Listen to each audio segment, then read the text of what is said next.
Welcome back to the channel. This is Trendy Storm, and you're watching second and final part of What If Naruto Was Trained by Goddess to Become God Slayer. If you enjoy this video, please like, share, and subscribe to this channel. Now wasting no more time, let's start the story. Lucy frowned and then her eyes widened. Huh? How do you know my name? She said fearfully. She whispered. What do you want? Low enough that even with enhanced hearing, Natsu and Happy couldn't hear. At that, Naruto scowled, wondering why she was trembling a little. He smiled and put a hand on her shoulder to soothe her. I met you over 10 years ago, when you were 7. He stated to her. Her eyes widened at that, but Natsu continued to eat while Naruto continued. He grinned in remembrance before continuing. You were with your mother at the time. She was a beautiful woman back then. No one could say otherwise. He smiled softly and remarked, You're a spitting image of her. Over 10 years ago? She inquired, her eyes doubtful. But, you would be what, 10 years old yourself? Naruto shook his head and laughed. He advised her, Don't always rely on what your eyes can see. You obviously know about me and my second name. The Immortal. Lucy cried, her eyes wide. I thought that it was just a name created because you've never lost a battle, she replied with disbelief. Naruto gave a headshake. If he knew her mother's name. Lucy realized he was being honest when he asked, Either way, why are you here and not with Layla? The only thing Naruto could do was to look down while clenching her hands around her short skirt. When Naruto realized the true meaning of the silence, his eyes closed. He was completely honest when he said, I'm sorry. Someone as kind and generous as her should never have deserved such a fate. He was genuinely sad that a woman of her caliber had to leave this world. Even though they didn't know the blonde woman, Natsu and Happy turned their heads away from the two blondes, knowing that despite their propensity for not understanding situations, they shouldn't interrupt the current one. Lucy grinned up at him, tears streaming down her cheeks. Thank you. Despite her intense curiosity about how he had met her mother and herself and the reason she couldn't recall, she thanked him. Seeing so much of her mother in her, Naruto grinned at her. Lucy blushed when he said, Well, even if you have run away from home, Layla would be proud of the person you've become. He got up and put a hand on Lucy's shoulder while grinning. Lucy looked up at him in astonishment for a moment before turning to face Natsu. Don't give up on your dream. You never know. You may still achieve it. Natsu, I'll see you later. You two happy? Natsu waved slightly, too preoccupied with his meal. Sure, Naruto. As Naruto walked out of the restaurant, Happy yelled, I. As the door closed, Lucy continued to stare after him. When I was 7 years old, he knew my mother. How did we meet, and what is his exact age? I want to join Fairy Tail just to get answers. Damn it, and bye. Don't give up on my goal. Did he mean what? I just met him, and he's left me perplexed, she snarled in exasperation, then got up and slammed cash onto the table. She turned away and grinned at them, saying, I guess I better get going, but take your time. Lucy started to leave and leapt from their seats to kneel in front of her, making her blush and widen her eyes in an embrace, while Natsu and Lucy gaped. Thank you for the meal. Natsu exclaimed, his head lowered nearly to the floor.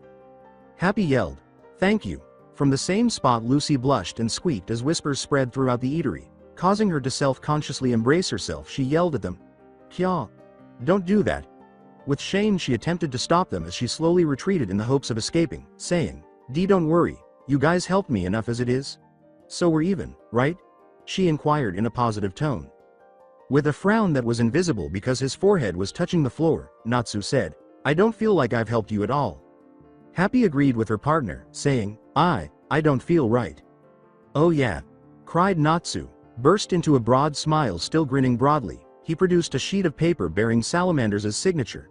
I'll give you this, Natsu said, pleased with himself for coming up with the idea. However, Lucy developed a tick mark. She yelled, I don't want that, and slapped the paper away before rushing out, her face flushed with shame. Town Park in Harjan. Lucy decided to sit down on a park bench with her favorite magazine, The Weekly Sorcerer, and read the news for the day after deciding to find Naruto later because she felt he wasn't leaving town yet. Guilds and their roles were covered in detail in The Weekly Sorcerer magazine. With a hungry gaze, she turned the pages of the magazine to see what her favorite guild had done. Fairy Tail caused trouble again? She asked herself. She was unable to control her laughter and collapsed back onto the bench, kicking the side of the bench to try to stop herself from laughing uncontrollably. What is it this time? They destroyed the Devon thief family, but also destroyed 7 other houses that belonged to the townspeople. Ha ha ha ha ha. She exclaimed. That's way too much. As she gradually cooled down enough to turn the page of the magazine and glance back, breathing heavily, she gazed at the image of Mirajane and exclaimed, Oh. Mirajane is covering the gravure, Fairy Tail's drawing card, Mirajane. She was a very beautiful woman now, unlike when she was a little girl, with big breasts, a voluptuous body, and long, white hair and bright blue eyes. Lucy whispered in admiration of the woman's body and beauty. I wonder if someone like her would be so reckless too. The woman was only wearing a basic bikini, which may have been simple, but it left little room for interpretation. Water was tumbling behind her and on her right hand, which she held up in a pose to let the water splash on her. She wouldn't have questioned whether Mira Jane could be reckless if she had known her personality before Lasana passed away. Her eyes widened as she turned another page. Oh my god! She exclaimed, shocked and in awe. Urza Scarlet the Titania and Naruto Uzumaki the Immortal was written on the page, and it featured a picture of the two of them that had never been seen before. Only Naruto had previously participated in the occasional photo shoot because of requests and other factors. As his fame grew, Lucy had dreamed happily many a night thanks to them for some reason, though. Urza had never participated in a photo shoot before, but now they were both in the same picture. But in addition to the amazement and shock, she experienced an emotion she had not often experienced as she gazed at it. Jealousy, although she didn't think less of her own body. In fact, she was proud of it. She was jealous of Urza's. But she couldn't compete with Urza's in contrast to her slightly tanned skin and black bikini that exposed a large portion of her body. Her dark red hair stood out. Her lecherous smirk, which seemed out of character for her position, only enhanced her sexiness. The fact that Naruto was standing behind her in a pair of white swimming trunks, his arms encircling Urza's waist and drawing her body flush against his, her own hands comfortably resting on top of Naruto's, and her head tilted back against Naruto's shoulder, was what really made her jealous. Anyone looking at the photo would assume it was an intimate pose because it seemed so natural to them. She was sobbing at the startling yet seductive image when she noticed the caption at the bottom. She read out loud, "Just what is the relationship between the two S-class mages?" And then sighed, smothering her jealousy. She whispered, "They look perfect." She then sat back on the bench and held the magazine close to her chest.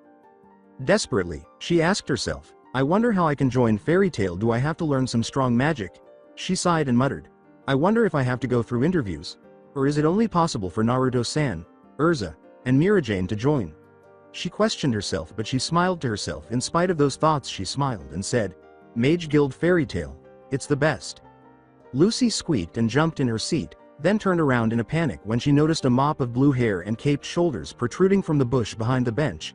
I see you want to join Fairy Tail. She kept her guard up, but she relaxed a little after getting a good look at the person's face. Shocked, she stammered, S. Salamander.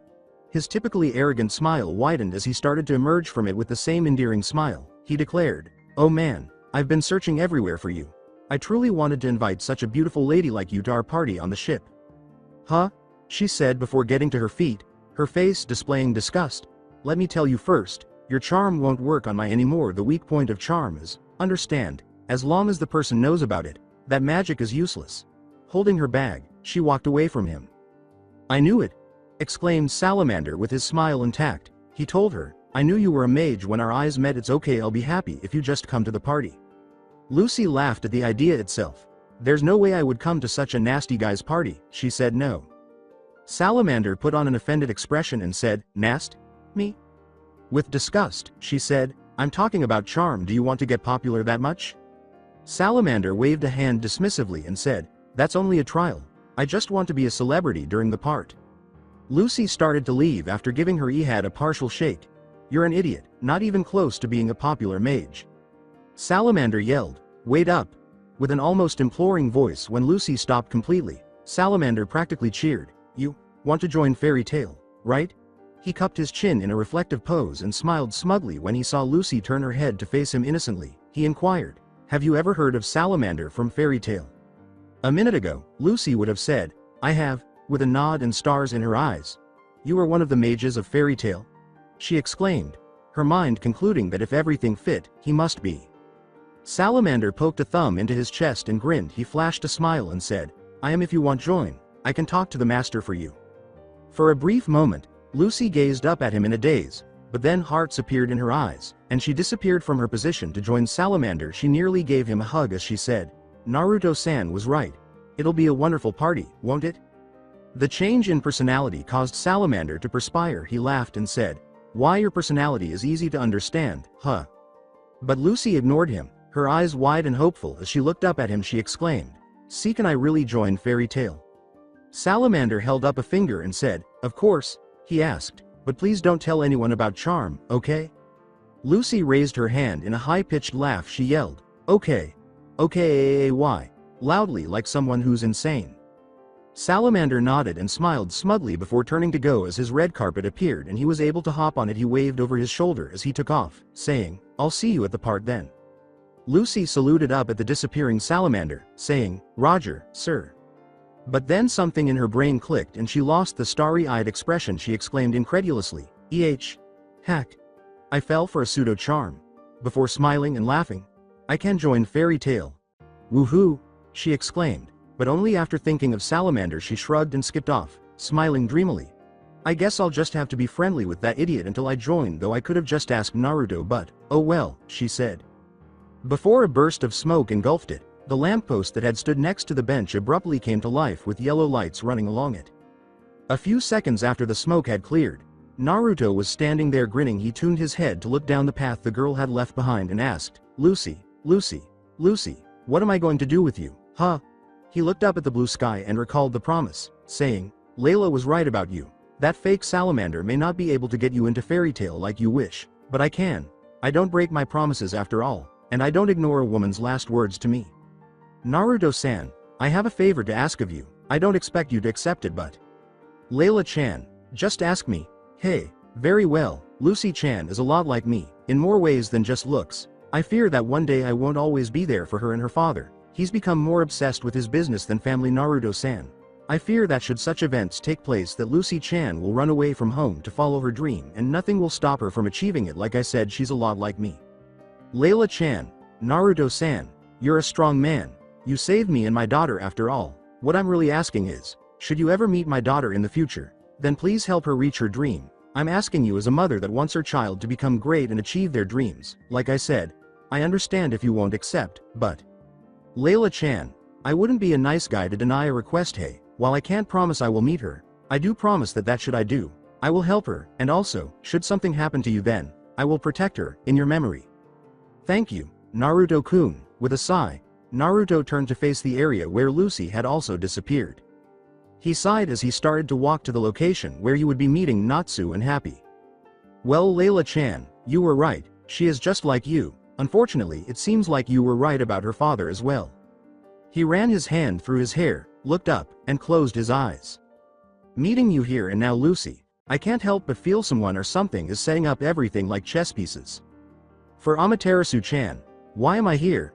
He shook his head at such thoughts and settled for other ones. "You said I was here to make a difference, but I already failed Lasana-chan and I failed Mira-chan because of that as well. I think I can't hide my full powers for much longer, not if the vibe I'm getting lately is correct. Back in Konoha, I was naive and believed that everything would work out once I got Sasuke back. However, now that I know this, I will stop at nothing to ensure that no one else has to die. I wish I knew whether you made it through or not, Sasuke." He sighed and reached into his pocket to retrieve the magazine he had taken from the bench Lucy had been sitting on. He smirked as he turned the pages to a particular page. His gaze lingered on his girlfriend's flawless body and smirked, saying, "I never thought you would have agreed to this, Urza. You're more confident in these situations than you realized, huh?"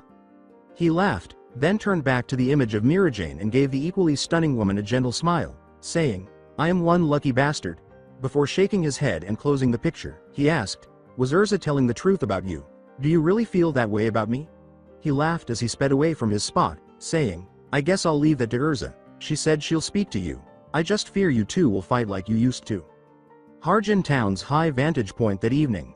Natsu said, "I ate a lot," as he strolled along a walkway that provided a view of the whole Harjin Town, which was now illuminated by the night. Happy chirped, "I," as he walked next to Natsu along the stone railing looking toward the sea in the distance. The blue cat came to a halt. He indicated the ship that was at sea at the time and said, "Oh yeah, Salamander said he'd have a party on a ship. I wonder if that's the one." Natsu instantly fell to the stone railing, face pale and cheeks swollen with a pathetic moan. He said, I feel sick." Happy gave him a long look and then shook his head. He advised his longtime friend, "Don't get motion sickness just by imagining it." Look, Natsu and Happy exclaimed as they turned to face the squealing voice and noticed two young ladies gazing out to Salamander's ship with dreamy faces. "That's the ship. Salamander-sama's ship. Ah, I wanted to go to the party, too." The other woman asked her friend, "Salamander?" To which the first woman replied incredulously, You don't know about him? He's that great mages that's currently in town? Oi! Natsu! Natsu smiled when he heard the well-known voice and turned to see Naruto approaching him from the opposite direction. The nausea had vanished. Naruto said, Naruto, as he moved away from the banister. He slammed his fists together with a toothy grin and said, I couldn't do anything in that restaurant, but I can now. His eyes slid to slits as he simultaneously cupped his hands to his mouth and took a deep breath. Karyu no Hoko. Fire Dragon's Roar. Natsu let out a long sigh and jerked his head forward, throwing out a long line of fire that spanned the walkway and started to grow into a massive fireball that crushed the ground underneath it. Since the younger man always referred to him as a dragon slayer because he was able to inhale fire like Natsu, Naruto smirked as Natsu spewed a breath of fire at him. However, Natsu had learned not to do it in Urza's presence. Urza had first assumed that an enemy was attacking Naruto and displaying a protective side, even though he was unaware of it, and had kicked the living shit out of Natsu before realizing the poor dragon slayer could defend his actions and his body. At the time, Natsu had attempted to surprise him without realizing Urza was with him. Naruto had been made to witness everything, and even though someone emerged from it in worse shape, it had been a lovely sight to see his love tear someone to pieces. Naruto opened his mouth and inhaled the fire as if it were nothing as it roared closer to him. However, Naruto had to acknowledge that Natsu's fire had always seemed to give him energy while he was consuming it. Naruto could use the sun's solar rays to power himself and use fire, unlike Natsu, who had to eat fire in order to use fire. However, if the sun was absent, he would have to use his natural magical energy to use requip or eat fire to use his God Slayer magic. He wiped the corner of his mouth with a toothy smile and swallowed the last of the fire with a final breath. He told Dragon Slayer, you gotta learn your lesson, Natsu. Happy nodded in agreement. Natsu simply crossed his arms and grinned. He implied that he was the same by asking, is that any way to speak to a fellow Dragon Slayer, Naruto? Naruto started to approach Natsu and Happy, shaking his head as Natsu scowled in frustration. He smiled and said, not the same, Natsu. I'll tell you one day, but not yet. Anyway, I'm not here about that. I'm here for other business. At that, Natsu arched an eyebrow. He stammered as he said her name. I thought you were on a job with Urza. After giving that a nod, Naruto turned to face the vast ocean. I had to come here for a sword I requested to be made a while back, and Urza had some places she needed to check out before returning to the guild. He explained to him. He looked back to see Natsu frown and asked, do you know what guild that Salamander claims he's from? Fairy Tail? Perplexed, Natsu said, Fair Tail. Naruto grinned and said, funny, because I don't remember anyone like him in the guild. We have an imposter on our hands, and I don't particularly like the fact someone like him is from Fairy Tail. Natsu squinted at the ship below. Happy. Get ready. Naruto grinned at him as he planted a foot on the railing.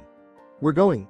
Happy sprang up white wings and flew at him, grabbing him by the back and taking off as Natsu leapt off the railing, high above the town. As he watched them take off, Naruto grinned. He grinned and put his own foot on the railing before pushing himself off, saying, the fake salamander has no chance up against the real salamander. He needed to recruit a possible member of the ship of Salamander. The ship was a hive of activity and music. The majority of women on board wore pricey jewelry, chic gowns, and generally looked their best. The absence of any men was one thing that ought to have seemed odd away from the party outside. A certain blonde young woman sat on a couch in a cabin with Salamander sitting across from her, a table and two glasses between them, wearing a very fancy and revealing black dress with a slit up the right side of the leg that exposed her bare skin. Smiling, Salamander said, Lucy, that's such a pretty name. Lucy closed her eyes and grinned broadly. She clasped her hands together on her knees and said, thanks. Salamander got up and picked up a bottle of wine, grinning before he filled her glass. He said, let's toast with a glass of wine first. With some hope that the creep would go away for a while, she said, don't you have to attend to the other girls? She was told by Salamander, it's okay. I just want to spend time with you. He clicked his finger, and tiny spheres of wine rose from the wine glass. He waved his hand toward Lucy. He closed his eyes and said, try opening your mouth. Pearls of wine will slowly come in. Lucy averted her gaze in disgust and frustration. How obnoxious. In her mind, she yelled. She turned around again, opening her mouth slowly but closing her eyes as perspiration trickled down her face. All I need to do is wait. Have patience. Have patience. She slapped the wine away with her hand and splashed it on the table as she stood up, snapping her mouth shut just as the wine was about to enter. Salamander was a little taken aback when Lucy demanded, what are you planning? She gritted her teeth and narrowed her eyes, asking, this is a sleeping drug, isn't it? Salamander lowered his head and grinned. Sincere curiosity drove him to ask, "Ooh, how did you know?" Lucy clenched her fists and frowned with a disgusted expression on her face. She clarified, "Don't misunderstand. I want to join Fairy Tail, but I have no intentions at all to become you girl." Salamander gave a sly grin that was different from his previous one. He raised his head a little and said, "You're a bad girl. If you just were to sleep peacefully, you wouldn't have to get hurt." Lucy asked, looking puzzled, "Eh?" Before being abruptly seized by the arm, which spread them wide and rendered her helpless. Panicked, she turned to see two big, strong men clutching her arms. With a leer that almost made her gag, one of them said, "Ooh, good job, Salamander-san." The man was the epitome of ugly. Lucy winced as the other man holding her right arm grunted, "We haven't had such a pretty one for a while." As she noticed more rugged-looking men behind her, she yelled in some fear, "What's going on? Who are you?" Every man behind her started giving her sexy smiles that made her skin crawl. Salamander took hold of her chin, making her turn to face him and see his vile eyes and ruthless smile. "Welcome to our slave ship. I must ask you to remain silent until we get to Bosco, lady," he said to her. Lucy's eyes were wild and bewildered as she yelled, "Eh?" In terror and panic she yelled, attempting to pull herself free, "Wah, Bosco. Hey, what happened to Fairy Tail?" Salamander chuckled as the two brutes holding her arms started folding them behind her back, pushing her upper body forward slightly and making her posterior more noticeable to the other brutes who were gleefully leering at her. He told her, "I told you it's a slave ship. I brought you as merchandise from the beginning. Just give up." One of them smiled and licked his lips at the very nice and firm backside, saying, "Hee. You thought this out well, Salamander-san. When girls are influenced by charm, they will fawn to become our merchandise." Another brute, leering as well, rubbed his hands together in excitement and sniggered to himself.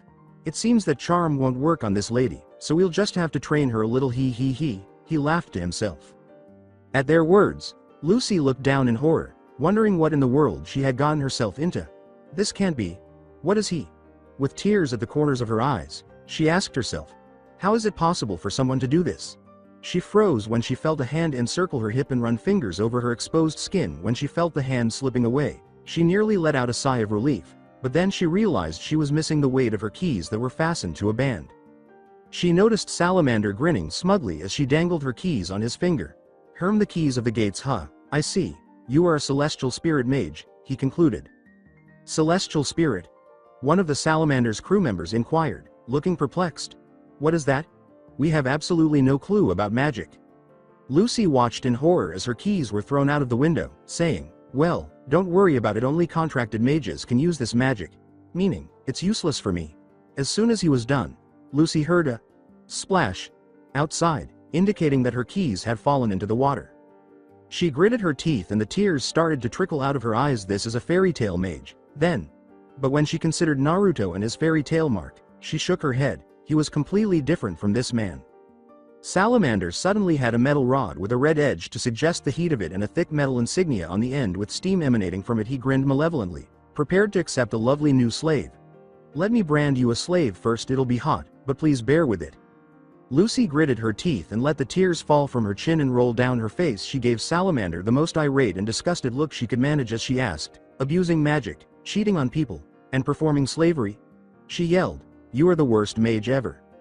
Unfazed by her remark, Salamander smirked and moved forward to brand her, but before he could do so, the ceiling exploded and a shadowed figure crashed through, drawing attention to itself and sending wood and dust flying everywhere before landing on the ground covered in smoke. Salamander's eyes widened in surprise as the smoke started to clear. Then he yelled in surprise, "The brat from earlier? Natsu?" Lucy exclaimed, wiping tears from her eyes in shock. As he stared down Salamander, Natsu briefly had a menacing appearance before collapsing against a wall. His eyes were dazed as he whimpered, No, I can't take it." Lucy screamed, as she watched him whimper against the wall in a pathetic display that left her speechless. "That's lame." What's going on?" Salamander asked, looking up at the night sky through the hole in his ceiling. Bewildered, he asked, perplexed, "Why would a brat fall from the sky?" One of his crew members deadpanned at the trembling figure, saying, "And he's already got motion sickness." Lucy looked up to see Happy flying in through the hole and asked, "Lucy, what are you doing?" "Happy?" Lucy exclaimed in astonishment when she saw the cat's back wings. She trailed off. "I was fooled. He told me he'd let me join Fairy Tail, and wait, did you have wings before?" Happy swooped down to her and grabbed her by the back of her dress that was tied around her neck, saying, "We'll talk about that later." With an amazed Lucy following him, he yelled, "Let's get out of here," and flew back up. Lucy said, "Whoa," and then saw that Natsu was still huddled, but he was dragging himself up a little. "Wait, what are you going to do about Natsu?" Happy's simple response was, "I can't carry two people at once." With doe-like eyes, Lucy mumbled, "Oh dear," as she watched Salamander raise his hand and slowly encircle it with fire. Salamander yelled, "I won't let you get away." At them, Prominence Typhoon, Happy and Lucy were hit by a burst of spiraling fire from the whirling fire around their hands. Luckily for Happy, he only managed to escape the hole, but not before slamming Lucy into a board as the fire burst into the night sky. Oops. Happy flinched when he heard Lucy's head hit a board, but he kept flying. "TCH, Salamander said, turning to face his men angrily, "Don't let that woman get away. It'll be a problem if she reports to the council members," he instructed with force.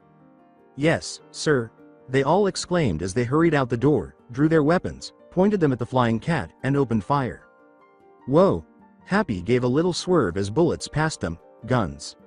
Lucy screamed, "Kaya," in an attempt to shield herself from harm. Happy yelled, "Lucy, listen."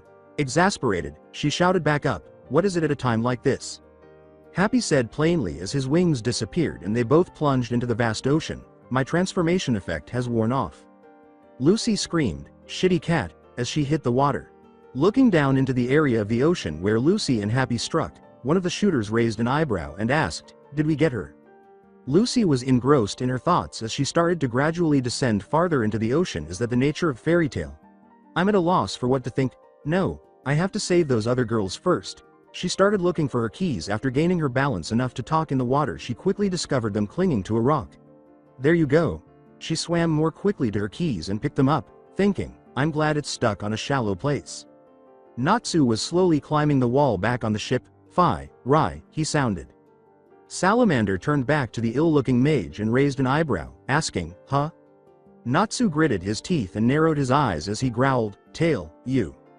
Lucy was able to swim out of the water and upwards outside. "Fa!" she exclaimed, inhaling deeply as she distractedly observed how her dress was now clinging to her skin in ways that were more than revealing.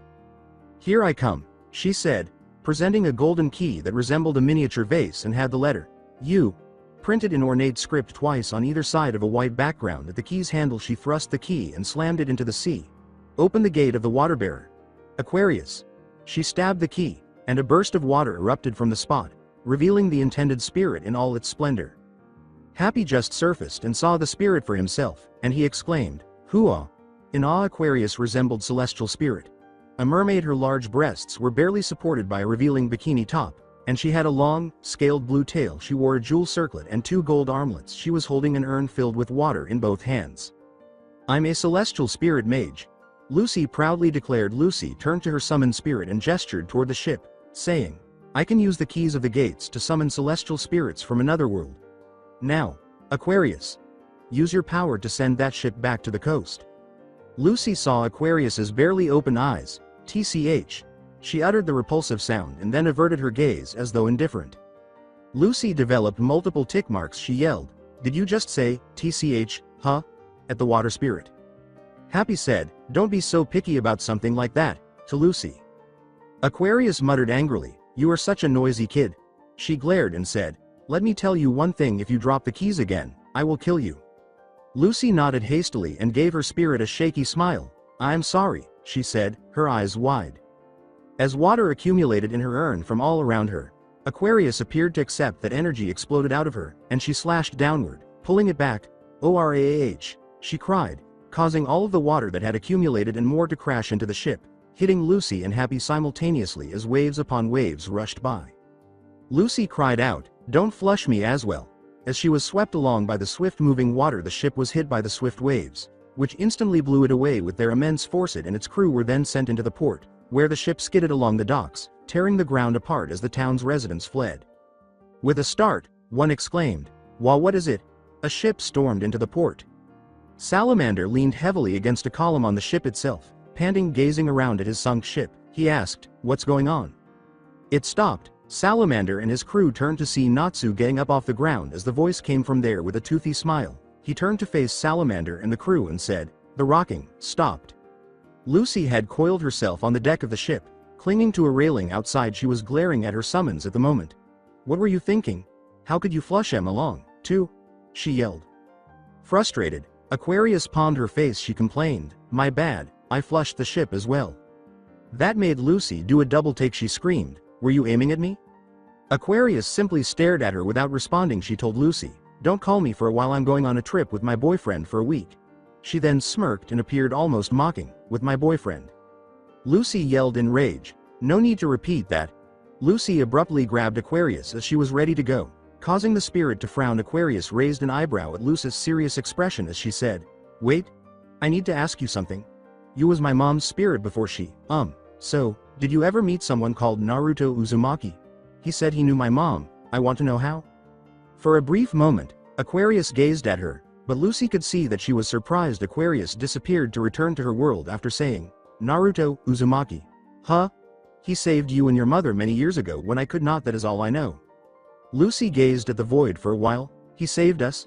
Before gritting her teeth at her spirit's behavior, she shook her head and promised to give it some more thought. She spit out, "She's so selfish." With a nonchalant expression, Happy said, "You don't really get along, huh?" Lucy exclaimed, "But I did it." As she peered down at the port, where crowds were assembling, she clapped her hands together and grinned broadly. "Once the military personnel hear about it and arrive at the scene, all the other girls will be safe, too. I'm so nice." Happy had already turned back in a jog and wasn't paying attention. He ran to Natsu and called back, "Ak. We forgot Natsu inside." At that moment, Natsu was now standing up but taking deep breaths in the cabin where he, Salamander, and the man's crew were currently located. Lucy appeared as the door suddenly slammed open. She started to say, "Natsu, are you okay?" but stopped when she saw how intently Natsu was staring at Salamander. Salamander scratched the side of his face carelessly and said, "Brat, you shouldn't get on other people's ship without permission." Natsu just started to remove his coat without saying anything else. Salamander looked at the two big savages who had previously held Lucy. He commanded, "Hey, throw him out, quick." "Yes, sir." "Oh, number one," Lucy cried as she reached for her keys, "leave it up to." Happy interrupted, "Don't worry, I forgot to tell you, but Natsu is a mage, too." "Eh?" Lucy said. Startled, Natsu removed an arm from the sleeve of his coat and tossed it aside, leaving him wearing a coat with no sleeves as the two brutes charged at him. Natsu asked Salamander, "Are you from Fairy Tail?" Salamander smirked arrogantly and said, "What about it?" Naruto maintained a narrowed gaze. He said, "Let me take a good look of your face." He looked at him intently until the two brutes were close enough for Natsu to slap them away, sending them hurtling through the ship and into a wall. "I'm Natsu from Fairy Tail. I've never seen you before," he exclaimed. Salamander exclaimed in horror and shock, "Wha? Eh?" Lucy also questioned in surprise. "So, he and Naruto-san are both Fairy Tail?" She screamed at the sudden voice and spun around at the doorway to see Naruto standing there, staring in at the impending battle. "Yup." She calmed her pounding heart and said, "Naruto-san, what are you doing here?" Naruto laughed and gave the solemn Natsu a nod. He smiled and stepped forward slightly, avoiding the other people in the room, saying, "To see Natsu kick this fake's ass." He touched Lucy's shoulder and remarked, "Watch Lucy. This is a true Fairy Tail mage." When he placed his hand on Lucy's shoulder, she gave him a perplexed look before turning back to the impending altercation. One of the brutes snapped, "Wah, that mark," as he noticed Natsu's Fairy Tail brand at the top of his right arm, just below his shoulder. Another exclaimed, "He's real, Bora-san," to the former Salamander. Bora yelled, "Idiot, don't call me by that name," after renaming herself. Happy, who was now on Naruto's left shoulder and nearer to Lucy, remarked, "Bora? Bora of prominence. He was exiled from a mage guild called Titan Nose several years ago." Lucy recalled and gave Bora the increasingly familiar look of disgust as she said, "I've heard about him. He committed several thefts using magic and got banished." Naruto gave their words a nod. Lucy looked up at him and was shocked when he practically spat out, "He's nothing but scum." He stopped to give her a stern look and said, "If you want to be a part of a guild, Lucy, then these are the kind of people you will meet. People like him deserve to rot in a cell or worse. Are you sure you're ready for that?" After a moment of wondering what he was talking about, Lucy chose to tell him the truth with a fixed expression. She told him, "If I don't join a guild, then I won't be able to help anybody and take down the bad guys." After a few moments of staring at her, Naruto nodded and grinned. He laughed and said, "Well said, Lucy." She sighed in relief. That settles it. Layla, you were right about her. She will pursue her dream no matter what. Natsu's pupils contracted in rage as he gritted his teeth after hearing what they had to say. I don't care if you're a bastard or a good person, but I can't forgive you for using our name. Bora gathered purple flames in his hand and laughed. He thrust out a large blast of fire with a skull's face, saying, whatever, you're just an annoying brat. Red Skull. Natsu was pushed back a little and overpowered by the fire blast. Lucy yelled, Natsu, and started to flee, but Naruto's firm hold on her shoulder stopped her. Calmly, he scowled at her and said, just watch. Bora laughed, HMPH, and was about to turn around when he heard someone coughing near the fire. Natsu's voice emerged from the fire shower. Awful. Everyone watched in disbelief as the shadowy figure of Natsu devoured the fire like food. With the exception of Naruto and Happy, both Bora and Lucy screamed in disbelief as they saw Natsu obviously munching on the fire with his hands. What is it? Are you really a fire mage? I've never tasted such awful fire before. Phew. Natsu let out a breath and grinned as he wiped the side of his mouth. Thank you for the meal. Unable to articulate what he had just witnessed, Bora stumbled. Wah wah wah, what is he? Fire, shouted one of the crew. Did he just eat fire? Happy stood on his perch and said plainly, fire won't work on Natsu. Lucy said, I've never seen such magic. Natsu bowed his head as energy started to build up around him, bending his knees and holding his arms out at 5 and 7 o'clock. Now that I've eaten, he trailed off, I can feel my power. Here I come, he roared, raising his head and starting to gather his own fire and breathe in any leftovers. One of the crew muttered, can he be, and then snapped his head at Bora. Bora-san, I think I've seen him before. Huh? Bora yelled, appearing alarmed by the sizable assembly of authority. The same man replied to Bora as Natsu cupped his mouth with his hands. No doubt. He's the real, Natsu said, holding his mouth in his hands as he exhaled a long stream of flames. Rosy hair and scales like scarf. Salamander. Natsu shouted, Karyu no Hoko. Fire dragons roar. As the line of fire engulfed everyone, destroying everything and engulfing them in a conflagration of flames. Lucy exclaimed, he's Salamander. Naruto laughed next to her as he saw her stunned and unable to speak. As he looked up, Natsu disappeared from his position and materialized above Bora, his fiery fist just inches from the man's face. He screamed, remember it well, this is Fairy Tail's mage. As his fist struck Bora's face, sending him crashing into the wood floor, from which he bounced a few times while smoke billowed from his charred body. Lucy questioned in wonder, eating fire and punching with fire, is it really magic? Dragon's lungs spew flames, its scales melt flames and its nails are dressed with flames. This is an ancient spell that converts the body of a dragon's constitution. It's originally a dragon interception magic, Happy clarified for Lucy. I see, Lucy said. Looking bewildered, Naruto continued, Dragon Slayer. He saw as Natsu followed up his attack with a fiery kick to Bora's face, sending him flying off the ship and destroying the section he had been standing on. Igneel taught Natsu this. It's a rare form of magic that is known as lost magic. Lucy gave Happy and Naruto a puzzled glance. It's weird that a dragon taught someone a dragon interception magic, isn't it? She inquired. With a broad smile and wide eyes, Happy pointed to Lucy and said, but you don't doubt it at all, huh? Dragon Slayer. Lucy looked up to see Natsu approaching Bora while his fist was encircled in flames. As Natsu's fist struck Bora, she screamed, amazing, amazing, but, you're overdoing it. The destructive force instantly destroyed a section of the ship, sending Bora down to the port. Naruto brushed sawdust from his hair and laughed as they heard cries from the port. He smiled and said, this is Fairy Tail, Lucy. Rules and laws are there for us to break. The port is all messed up, Happy chirped, I. Lucy yelled, don't give me a I to the blue feline. Bora moaned as he landed on the port following his tossing by Natsu's devastating assault. He growled and pushed himself to his feet. He yelled, I won't give up here, and hurried to his feet, fire whirling around his fist. Prominence whip. He flashed flaming whips at the Dragon Slayer, swinging his arm and Natsu. Standing on the ship and gazing down at Bora on the port, Natsu scowled. When he saw the whips approaching, he extended his left arm, allowing them to innocuously encircle him. He grabbed the whips and yanked the nearly dead Bora at him, saying, if this is all you got, then take what I've got. He then held out his right hand, which exploded with fire. He roared, Karyu no Tekken. Fire Dragon's Iron Fist. As Bora's battered and bloody face appeared with a powerful blow, his fist struck the man's face, causing an explosion that sent Bora hurtling away from the ship and port and colliding with a number of nearby buildings, causing them to collapse on themselves. Naruto smiled as he and Lucy approached Natsu. Happy still perched on his shoulder, he told him gravely, "You did good, Natsu, but I think we should get the hell out of here while we can." Natsu glanced back at Naruto and said, "Huh?" Through the port came a shout, what's all this ruckus?" A battalion of soldiers was charging toward them. When they all turned around, they appeared unhappy. "The military!" Lucy cried out in surprise. Lucy was abruptly pulled down the street to leave the town before she could take any further action. "Crap! Let's run!" exclaimed Natsu, who was the one who seized Lucy upon noticing the battalion pursuing them. "Why me?" exclaimed Lucy, running beside them. Naruto grinned as he observed Lucy thrashing. Lucy gave him a wide-eyed stare before turning to face Natsu, who returned her smile. "You wanted to join Fairy Tail, right?" she asked. Naruto laughed as she nodded slightly.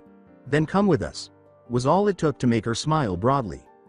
"Okay," she exclaimed with delight before they took off, too quickly for the military to even hope to catch up. Naruto smiled and nodded to Natsu, who nodded back. He looked at Lucy, who was positively glowing, and said, "Well, Layla, she did it. Now it's all up to her to become more powerful, but I'll keep my promise, I will protect her." Fiore's Kingdom Time Period Council of Magic.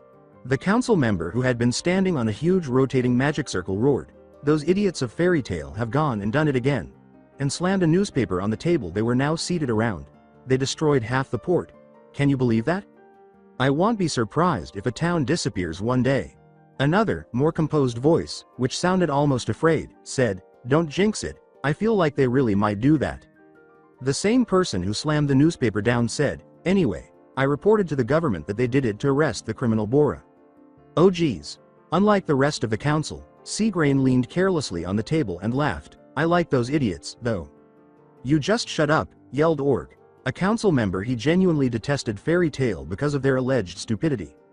"It's true that they're a bunch of idiots, but it's also true that they have a lot of skillful mages. That's why we're quite at a loss as to what to do." "Indeed, a tricky subject." With his feet resting on the table and his eyes closed, Seagrain said absently, "Just leave them be." "What?" Seagrain laughingly explained, "If you don't have idiots like that, this world wouldn't be fun." Ultier continued with the same calm smile, "I agree with Seagrain-sama." Ultier simply grinned as she played with her crystal ball again. "Fairy Tail is a very interesting guild. How can you not be curious in wanting to know just what they will do next?" She laughed. She reflected, "Or rather, I'm personally interested in what Naruto-kun will do in the future." Magnolia Town, the Fairy Tail. "Wah!" Lucy exclaimed as she gazed up at the enormous structure with the big board that read, "Fairy Tail," above the front door. "It's huge," she exclaimed, her mouth hanging open and her eyes wide with excitement. She had wanted to join Fairy Tail for as long as she could remember, and now that she was standing directly in front of the doors with Naruto and Natsu on either side of her, it felt as though her heart would burst with happiness. From next to her, Naruto smiled at her happy and excited face. He put his hand on her shoulder and said, "Welcome to Fairy Tail, Lucy." She looked up at him with the same expression. Natsu yelled back, "Come on, you too," as he and Happy hurried to the doors, excited to see everyone once more. He and Lucy approached the doors as Happy and Natsu were opening them, and Naruto gave him a nod. When Naruto first entered the guild, he noticed that it was as crowded as ever, with waitresses rushing to serve patrons. He recognized a number of mages who sat around in their own groups, drinking, laughing, and just being together. Lucy looked around the interior in wonder and nodded absently as Naruto said, "Once we see the old man, we'll get you signed up and make you an official Fairy Tail mage." A strange hatted mage yelled, "Mira-chan, 3 beer this way, please."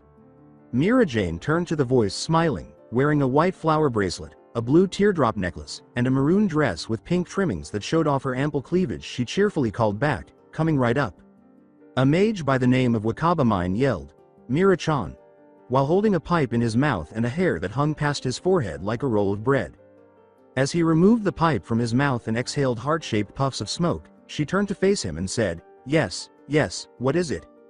With his eyes closed and his hands extended, he said, "Next time, let's go on a date." From the same table, one of his friends yelled, Hey, don't be sneaky." As her body was filled with yellow lights and then engulfed in smoke, Mira-Jane let out a sigh when it cleared. A big woman with a plump face and styled hair was visible. To tell the truth, she wasn't attractive. With a smile, the changed Mira-Jane said, "You have a wife, don't you?" Wakaba yelled, DWAAH. Don't transform into my wife. As she turned away in horror, her mouth hanging open and her eyes wide. Mira Jane sighed as she returned to her stunning self. Ah! Natsu exclaimed, "We're home," as he and Happy strode forward, abandoning Naruto and Lucy in their wake. Happy lifted a paw in greeting and chimed, "Home." With a warm smile, Mira Jane said, "Natsu, Happy, welcome back." Naruto smiled as he approached Mira Jane and said, "Oh, no hello for me?" Mira Jane's smile brightened when she turned to face Naruto. In contrast to the times she would start arguments with him, she was glad to see him again and said, "Naruto, I thought you were away on a different job." However, since Lee-San's passing, Naruto and Elfman had grown to be somewhat of a rock to her, and as she had explained to Urza, Naruto was more than that. She had compelled herself to stop being blind and confront reality after spending time with Naruto following the death of her sister. Naruto nodded and grinned. I had to pick up a weapon I'd had forged in another town, and whilst there I checked up on Natsu. Urza's most likely on her way back and will be back in a day or two, he clarified. Mira Jane simply nodded and grinned, secretly berating Urza for having the opportunity to interact more intimately with Naruto. I wonder if Urza talked to him about what I said. However, a mage had already risen to his feet, laughing, before she could respond. He could not go any farther before Natsu's foot crashed into his face, sending him flying into multiple tables. "Natsu. You overdid it again. I read about the Harjin Town incident in the new spa," he said. Buried beneath what had been a table, Natsu roared at the now twitching mage, "Bastard. That info you gave me on Salamander was fake."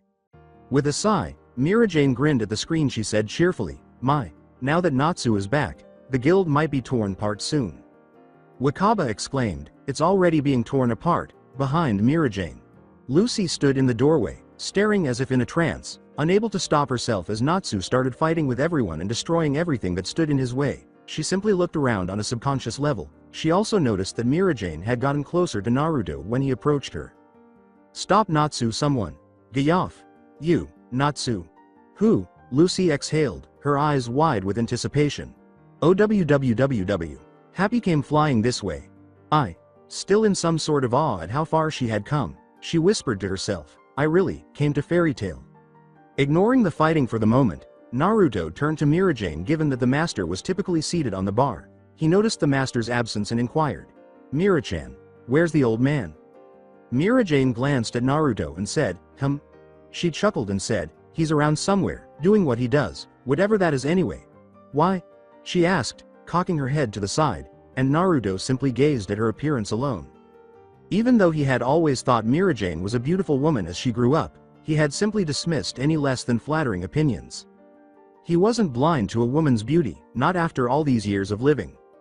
Even though it was acceptable back in Konoha, the primary reason had been his actual age. Even though he appeared to be 20, he would always be much older, and he wasn't sure if it was morally acceptable to be with someone so much younger than himself. He had initially attempted to do so with Urza when she first became a beautiful woman, but his feelings for her only grew stronger until they were lovers. However, any pleasant thoughts were now pushed aside in favor of ideas about making out and much more with the woman after Urza spoke to him about Mira Jane. He looked back at Lucy, still in a daze, and shook his head at such thoughts. Naruto yelled, "Oi, Lucy!" To his fellow blonde he gestured with his hand, saying, "Come over here." With her suitcase wheeling behind her, Lucy glanced at Naruto and hurried up to him. She stood next to him, and Naruto grinned. He smiled at Mira Jane and said, "This is Lucy, a soon-to-be member of Fairy Tail." Lucy was staring at Mira Jane with wonder when she smiled at her. "It's nice to meet you, Lucy. I'm MI. Mira Jane." Lucy exhaled in wonder at the sight of the stunning woman. Naruto turned to face someone after laughing at Layla's daughter. He waved back over his shoulder and said, "See ya later, Lucy. Mira-chan here will help you out with what you need." Lucy turned to look at him anxiously. She was anxious to be in such a busy guild for the first time and to be apart from the person who had already helped her a lot. I thought you were going to help me?" Naruto grinned as he looked back. Naruto smiled and reassured her, "Don't worry, Mira-chan knows how to make you a member better than I do. You're in good hands here." He smiled as he made his way to the person he had his eye on and said, "I have an appointment. Keep." Mira Jane giggled when Lucy asked, "An appointment?" She gestured to Naruto, who had just taken a seat across from a woman with blue eyes and long, wavy brown hair. "He calls it that to make it sound more official, but it's really that," she said. Despite wearing metallic bracelets on her arms, She wore a bikini-style top that showed off her enormous breasts. She had on high-heeled shoes and black shorts that hung down to her knees and were belted on her lower body. A tail of feathers that served as a purse for her card storage was held up behind her waist by a belt that crossed diagonally over her chest. The woman grinned at Naruto as she hefted a big barrel onto the table and said, "Well, back for more, huh?" Naruto looked at the young woman and smiled. He smirked and said, "Where else would I go for some fun, Kana?" Kana titled her head and laughed. She licked her lips and practically purred, I like the sound of that." In his own guild, Naruto was undoubtedly one of the most sought-after men due to his popularity and good looks. However, Kana simply thought that flirting with him innocuously was enjoyable and entertaining for the sake of being annoying. Urza, it doesn't matter. Naruto picked up a bottle of alcohol, not sure what it was, but it smelled nice, and he laughed as he filled an empty glass and put the bottle down, saying, "I'm just here for the drink, Kana-chan. Besides, Urza would kick my ass." At that, Kana snorted. She laughed, knowing he wasn't offended because she had called him an old man ever since he joined the guild, which was around the same time she had been there for 5 years. "You were whipped, old man." Friendly banter between them was completely innocent because it had become a routine, and Kana would never confess it to anyone but Naruto, the only person with whom she felt comfortable opening up. One can't blame a girl for taking a liking to him, but if I didn't know him as well as I do, I'd say he used that filthy magic charm to make everyone like him, she reflected. Unaware of her thoughts, Naruto sipped his beer as she raised her barrel and drank directly from it before setting it down with a sigh of satisfaction. He smiled and said, "Believe me, Kana-chan, if you were me, you'd find that wasn't such a bad thing." She smiled at him while using her thumb to wipe the side of her mouth. "Whatever, old man, now drink up. You need to catch up to me since you're lagging behind after leaving on your little love trip," she laughed. Naruto simply grinned and laughed at her. She gave him a sincere smile when he said, "Never change, Kana-chan. This guild wouldn't be the same without you." Then, as if to convey a secret message, she nodded covertly and started to challenge him to a drinking contest. Lucy and Mirajane had been observing them the entire time as they talked, laughed, and drank. Lucy said, "They seem close." Mirajane grinned at her and said, Kana used to be somewhat shy when she first joined Fairy Tail. I don't know the full story, but I do know that Kana had been bullied once or twice and Naruto had found her crying afterwards. He helped her with her confidence and such, and ever since then she's looked up to him as a brother and he saw her as a sister. Naruto was the one who got Kana into drinking at the age of 13, she chuckled lightly. Lucy looked back at the two, who were now conversing like old friends, and asked in shock, 13? Yup. Mirajane nodded while observing the two of them and momentarily ignoring Natsu as he beat the living daylights out of someone. On a job, Kana had killed someone from a dark guild by accident and had felt guilty to the point that she became devoid of anything. While we don't like to kill, sometimes we don't have a choice if it's to save someone at the present or someone that person may hurt, he had told her. He had then told her that some people did things to take their mind of such things, like smoking, reading and even drinking. Like himself, Kana hated smoking and wasn't much of a reader. And now she loves alcohol more than anything, though she never has gotten drunk that I'm aware of. Mirajane laughed as she recalled the incident had conveyed a comparable message. That made Lucy smile. "He seems to help everyone here, doesn't he?" she inquired. As Mirajane laughed, she said, "Yep, it's just who he is. It's one of the reasons everyone loves him." A young man came into Lucy's line of sight before she could respond. His body was toned and muscular, and he had black eyes that were only the color of his black pupils. As well as spiky black hair. He only wore a pair of boxer shorts, a metal bracelet, and a necklace that resembled a sword with a stone in it. His member stamp is located on his right pectoral muscle, beneath his collarbone. It is dark blue in color. "Did you say Natsu's back?" He smirked and yelled, "Hey, let's settle our fight from the other time?" From her seat, Kana pointed to his boxer shorts and said, "Gray, have you been walking around like that?" "Heck. Shit," Gray yelled, glancing down at his nearly nude body while Lucy gaped at him in disbelief that he had not noticed until it was pointed out. Naruto snorted as Kana complained, "Another one of those undignified guys," she concluded by picking up her barrel and taking a virtual breath of it. "That I really hate." Naruto grinned and said, "Says the woman drinking straight from a barrel of beer." Waving a finger at Naruto, Kana put the barrel on her knee and withdrew from the drink. She smirked and corrected, "Yuha, it's Theseus, the beautiful woman drinking straight from the barrel of beer." As he drained his own drink, Naruto laughed. He grinned and said, "My apologies, oh beautiful woman." The light-hearted banter alone had brought him peace. With a lovely smile, Kana gave him a mocking pat on the cheek as he swatted her hand away. She grinned and said, "There's a good boy." "Hey, Natsu, fight me," Gray yelled at Natsu, temporarily ignoring his nudity. Natsu took one look at Gray and looked up from where he was currently hitting someone. He said bluntly, "Come back after you're dressed." With a roar, Gray jumped at him. Lucy jumped when she heard a deep voice say, "What rubbish." A dark figure was standing behind her. Glancing back, she saw Elfman, Mirajane's brother, towering over her with his blue eyes and spiky white hair. He appeared to be dressed in blue pants and a blue coat. "You're not little kids, you know, so fight with your fists to show your manhood," he yelled, advancing to engage them in combat. Before Elfman could blink, Gray and Natsu yelled, "Get out of the way," and punched him away. Someone else said, drawing Lucy's attention, "It's so noisy here." She blushed slightly and exclaimed, "Ah, Loke, one of the top ranked you want to have as your boyfriend." Loke wore a light red Hawaiian-style shirt, black pants, and a green jacket with a fluffy white collar. He had short dark orange hair. As two fangirls appeared at his side and embraced him, he said, "I'll go join their fight." He grinned and put his arms around their shoulders. "Good luck." Swooned both women with a book in her hands that featured profiles of men and a red cross through Loke. After witnessing him as a womanizer, Lucy thought, and his image is officially corrupted. Mirajane laughed at her book of possible men next to her. She whispered to herself, "What's with this place? None of them are normal." She turned to Mirajane and glanced at the escalating altercation. She raised an eyebrow and said, Shouldn't you stop them?" Mirajane responded unfazed, "It happens all the time." The guild now appeared to be in ruins, with everyone beating the living daylights out of one another with tables and chairs. "You don't have to worry about it besides," she said, pausing as a whiskey bottle smashed her head, tilting it to one side, while she continued to smile. Lucy let out a frantic cry, "Kaya, Mirajane-san," as she saw blood streaming down the side of her head from the bottle's impact. Mirajane simply gave her a smile as though nothing was amiss. "Isn't it fun this way?" she finally said. Lucy's eyes widened. "It's frightening, mentally," she exclaimed.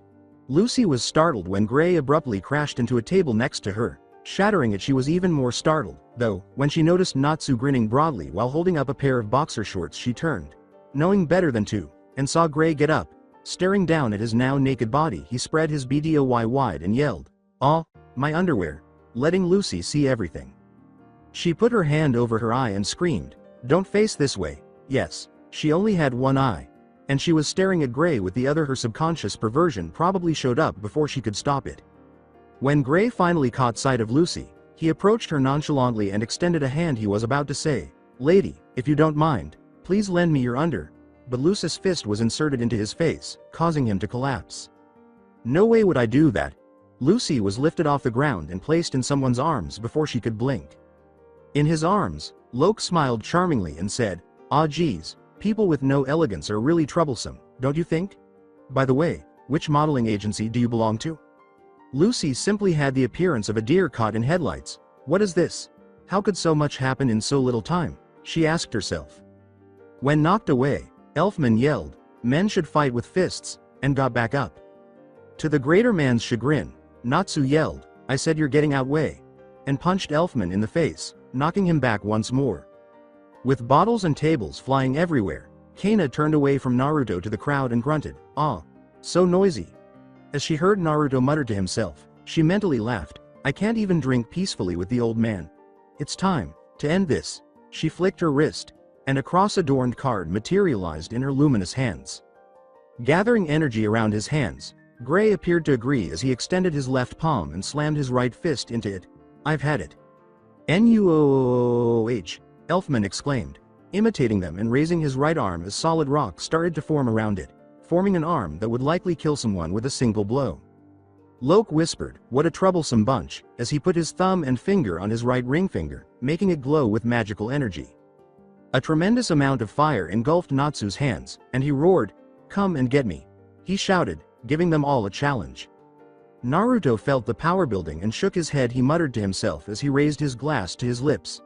"One day they'll destroy the guild and the smash." The sound of glass slamming stopped everyone in their tracks, and they all turned to face the source and gulped. Nothing was in Naruto's grasp now. They could all see Naruto staring numbly at his hands as veins started to pulse at the side of his head, while the remnants of his glass and alcohol were scattered on the table.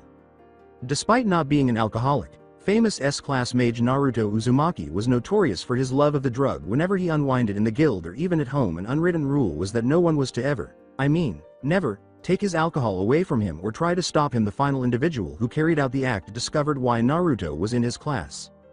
As Naruto pushed himself up from the table and stepped over the bench he was sitting on, even Kana, who was across the table, shifted away. Even though she was aware of the danger of being so close to ground zero, she always got excited when she saw him so deadly, not in an aroused way, but rather because she had met him and watched him fight before.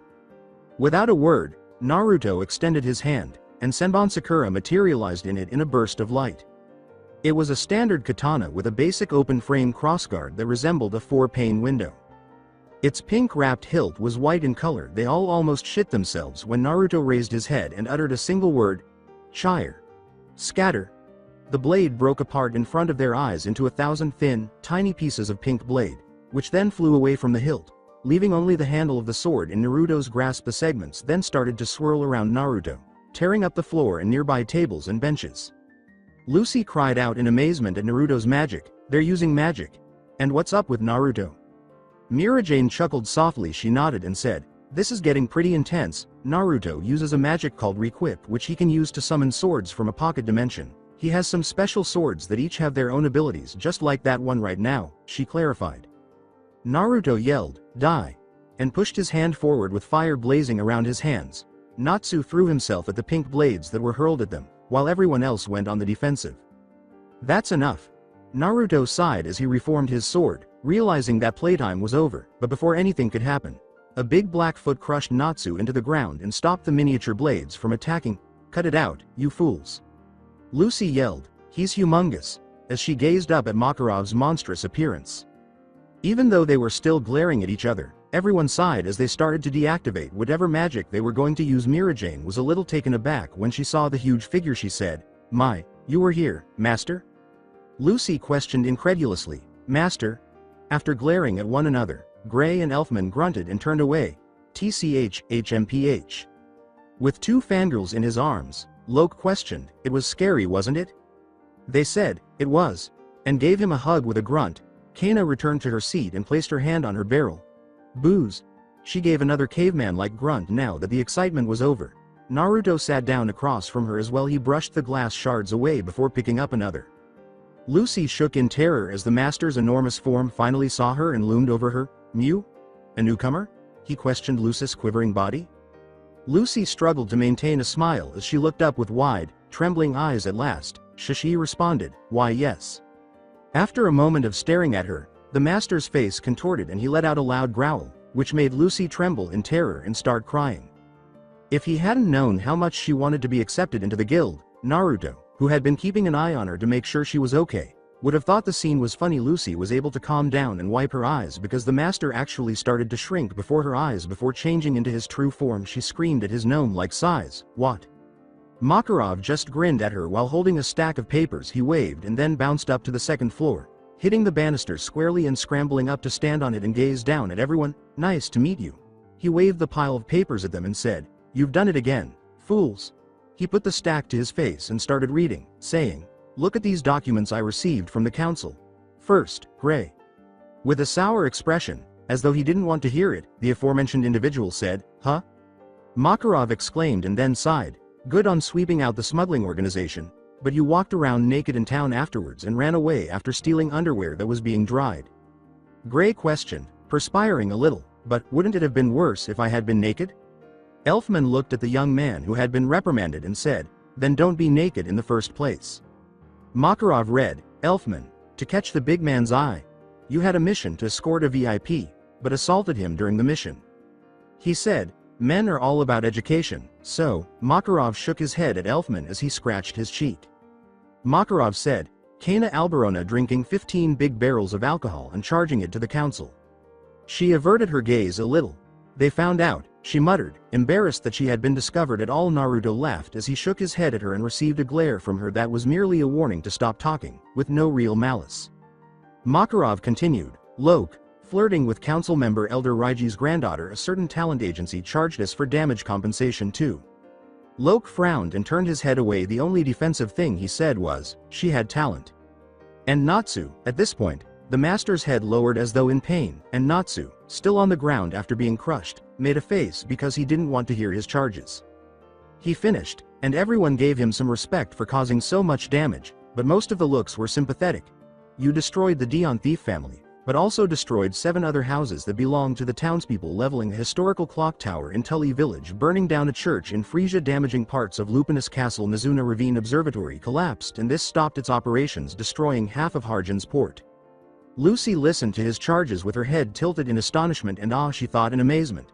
Natsu wrote the majority of the articles in the magazine, huh?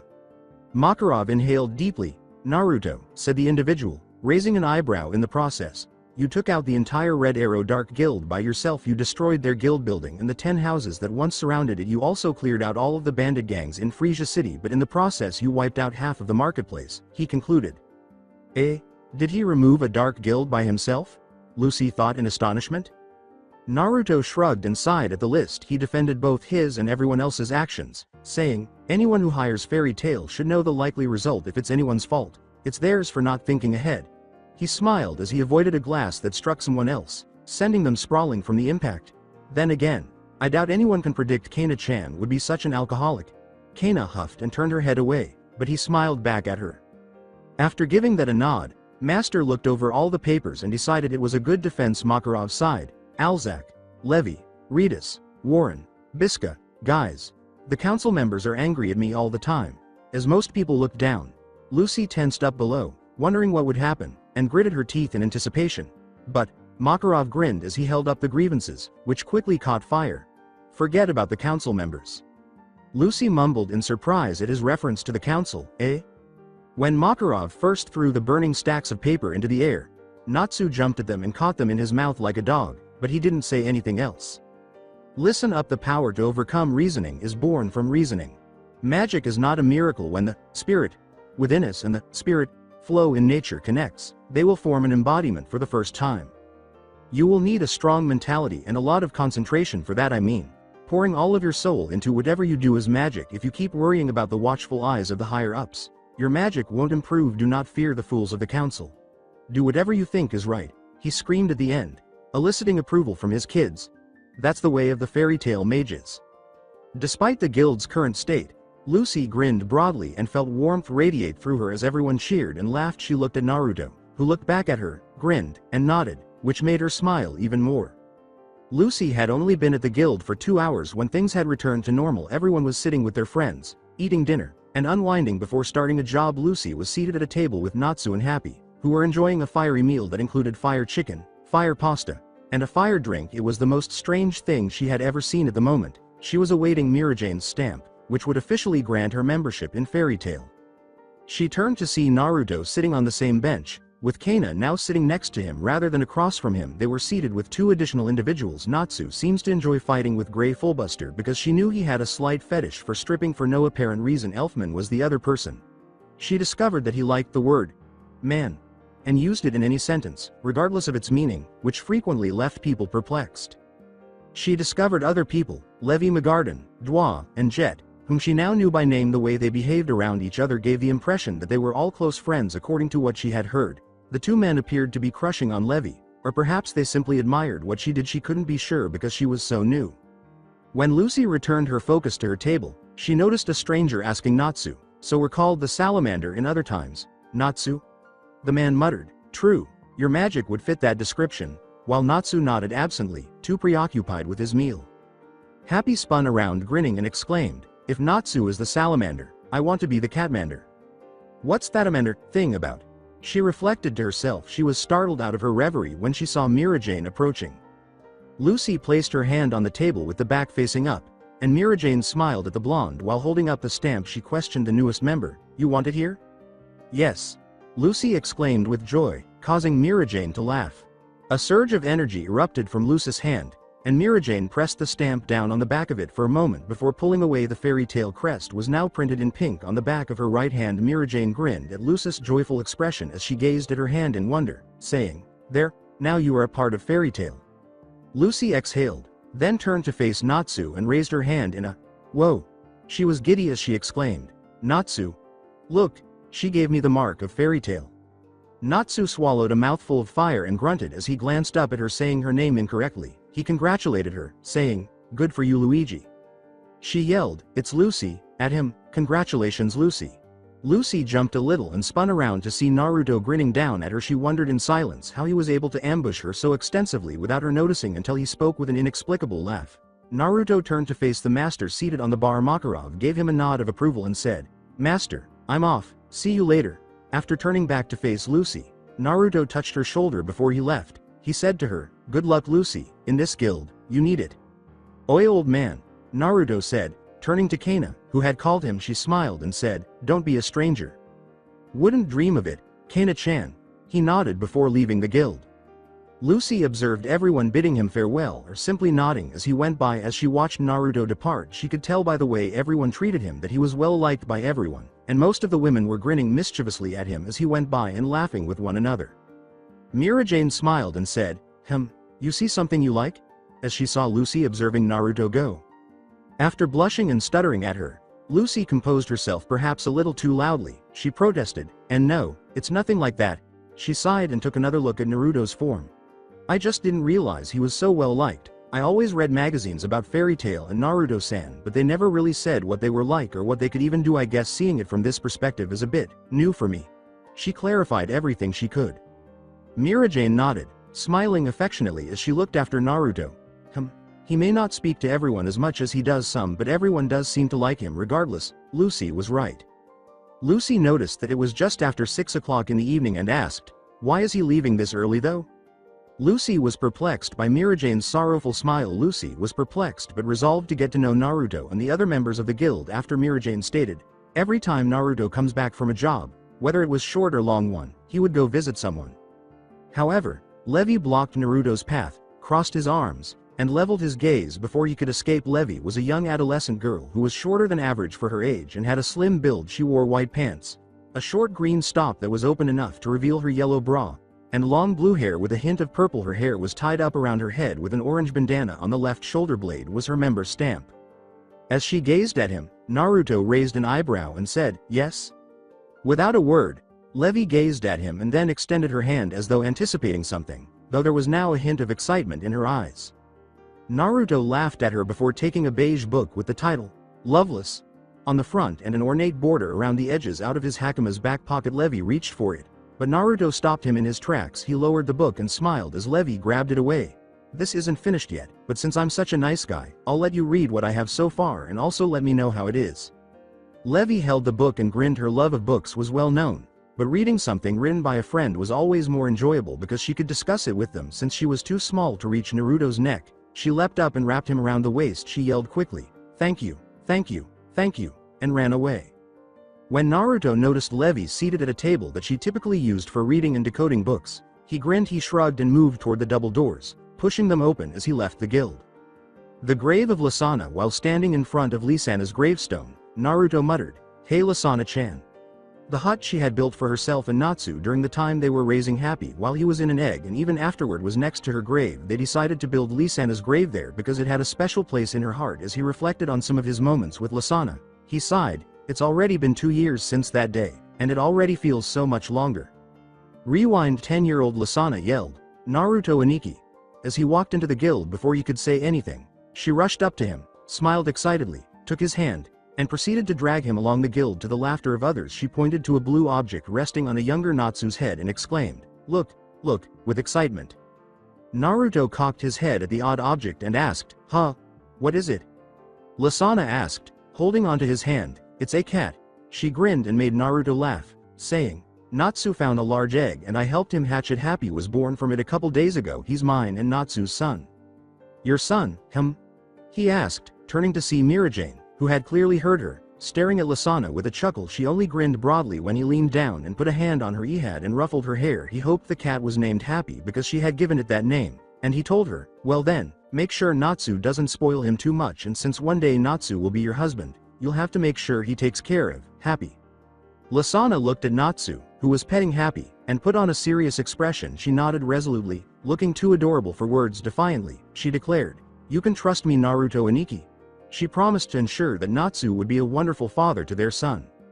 Naruto, who missed the glances that Elfman and Mira-Jane exchanged at the display, grinned softly down at her and said, "I know I can." "Naruto Aniki?" Lasana inquired as she lay on his back, getting a piggyback ride from him following her return from work. In order to prepare Lasana for the time when she would have to take them herself, he had obtained permission from Makarov and the grudging consent of Mirajane and Elfman to assign her to a more difficult task. Given that he had to assume full responsibility for her and that he wouldn't be able to live with himself if he allowed her to get hurt, he was a little hesitant himself. He was actually relieved that Lasana wasn't doing the heavy lifting because she was just more of a support type, but now he had Lasana on his back, exhausted, while he held her up by her legs and her smaller arms around his neck as they walked back to Magnolia. He glanced back at her weary face and said, With optimism, she inquired, can we go on more jobs like this last one? At that, Naruto arched an eyebrow and blinked. He asked, making sure he didn't hear anything, you want to go on more? She nodded against his shoulder, I like spending time with you away from the guild, but I'd like it if Mirane and Elf Nichan went with us as well. Oh, and Natsu-kun and Happy too. She grinned at him. She muttered, it'll be like a family job. At that, Naruto blinked and turned to see that she was now asleep with a tear in his eye. He gave her a gentle smile, careful not to wake her. He whispered, yeah, Lasana-chan, for you. When Naruto arrived in Magnolia Town, he blinked away his drowsiness and yawned. He was shocked to see a 16-year-old Elfman, a 17-year-old Mirajane, and a 15-year-old Lasana approaching him, probably in search of employment. Although Elfman had been the biggest change, growing taller than even he was, Lasana had matured into a beautiful woman even at her age, and Mirajane had finally matured, much to her delight. As they approached, he inquired, where are you guys going off to? With a smug smile, Mirajane put a hand on her hip. She boasted a little as she said, we're going on an S-class job. Smiling, she said, I'm catching up to you, old man. Naruto arched an eyebrow at them and shook his head at her. He stopped Mirajane's protests by raising a hand and asking, you sure you guys are ready for it? I'm just saying, they're not easy and some can be very dangerous, well, more dangerous than they say. Elfman pumped his fists and exclaimed, as a man I will protect my family. After giggling at her older brother, Lasana moved forward to embrace Naruto tightly. She stepped back to her siblings and said, don't worry about us, we'll be fine. Mirajane nodded and grinned. She nodded to her siblings and they started to pass Naruto, saying, I wouldn't take the job if I wasn't sure they couldn't handle it. She smirked as she turned to face the blonde, who was watching them go. When I come back, I want that battle you promised me years ago. Naruto nodded and grinned as Mira started cursing at him and Elfman struggled to pull her away. He smiled and said, you got a deal, and Lasana, make sure your sister doesn't cause too much trouble. Lasana was constantly laughing. Lasana yelled back, we'll do, Naruto Aniki, as she jogged to catch up to her siblings. As he watched them leave, Naruto grinned and felt a sudden chill run up his spine, but he dismissed it and turned around, hoping they would be safe. As the rain beat down on the ground more forcefully than it had in a long time, Naruto gazed up at the overcast sky. He simply let it hit him while closing his eyes. Completely unconcerned about getting wet, he sighed as he moved around a tree to the hut Lasana had constructed as a house for herself, Happy, and Natsu. There was a brand new gravestone in front of the hut that would give him nightmares for years to come. However, a drenched Mirajane in her typical gothic clothing was kneeling on the ground in front of the grave, completely unconcerned that the mud beneath her was sticking to her legs and knees. He sighed and started toward the grave, barely making a sound so as not to frighten Mirajane. However, he noticed that she was rapidly wiping her eyes, suggesting that she had sensed his presence. He knelt next to her, mud splattering on his white clothes, but he didn't mind. Mirajane sniffed. After a brief period of silence, she paused as she said, I'm so sorry. With hardly a whisper of bewilderment, he questioned, what? With occasional hiccups, she sniffed once more and said, this is my fault. I should have asked you to come, but I was too arrogant. She stopped when she felt tears streaming down her face, but she wasn't sure at the moment what were tears and what were rain.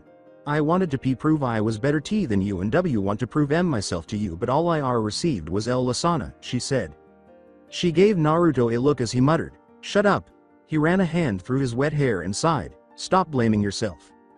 This is no one's fault. I should have gone with you regardless. I should have made sure you guys were fine, but I ignored my gut feeling and let you guys go. We can all blame ourselves for not doing anything, but all you have to think about is what Lasana-chan would have said, he said, his face beaming at the thought of his sweetheart. She would smile and tell you everyone dies eventually, and this was her time. Heck, she'd blame herself just to stop us from blaming ourselves. She'd also want us to live for ourselves and not dwell on what ifs, because she would want us to be happy, always smiling like her. Mirajane tried to smile through her tears as she sniffed at his words, but she was unable to do so because her emotions were tearing her apart. Naruto looked at her next to him and put an arm around her shoulders for support. To his amazement, she nearly threw herself at him. Embracing him and sobbing into his chest, she forgot all of their rivalry and found comfort in the knowledge that she would always have someone to lean on, with a smile on his face and tears streaming down his cheeks. Naruto embraced her and drew her nearer while kissing the top of her head. That night, all they did was sit there and weep for one of the most significant individuals in their lives.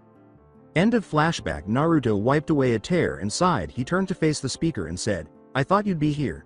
Mirajane was standing next to him, holding some flowers that she had placed in front of the grave.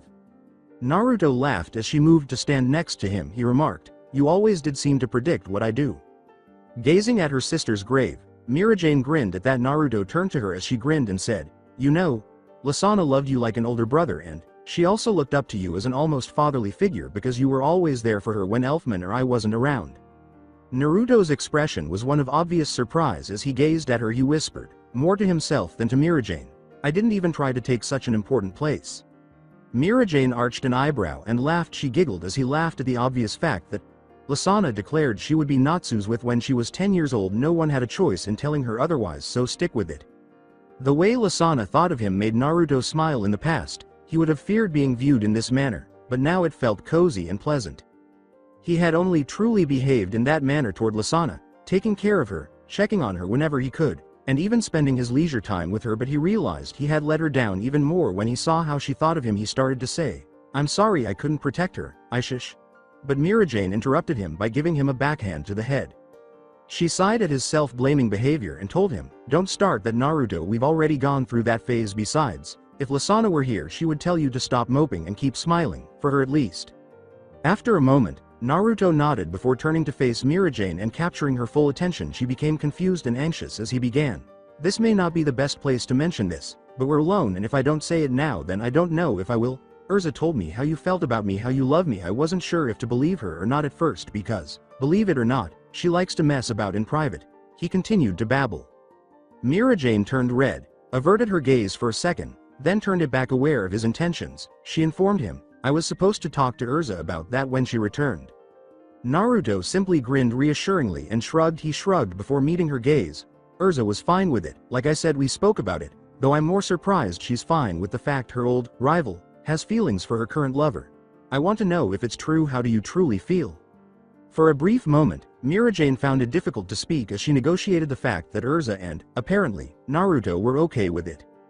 To be honest, she was perplexed by her sudden awareness of these suppressed emotions that she had long ignored. Although some might find it strange that he was actually 40 and she and Urza were 19, she saw nothing wrong with it. Technically, he may be older, but to her, age was just a number you can't control. Who you love. Urza probably felt the same way, but even she was surprised that Titania Urza had revealed herself in such a way.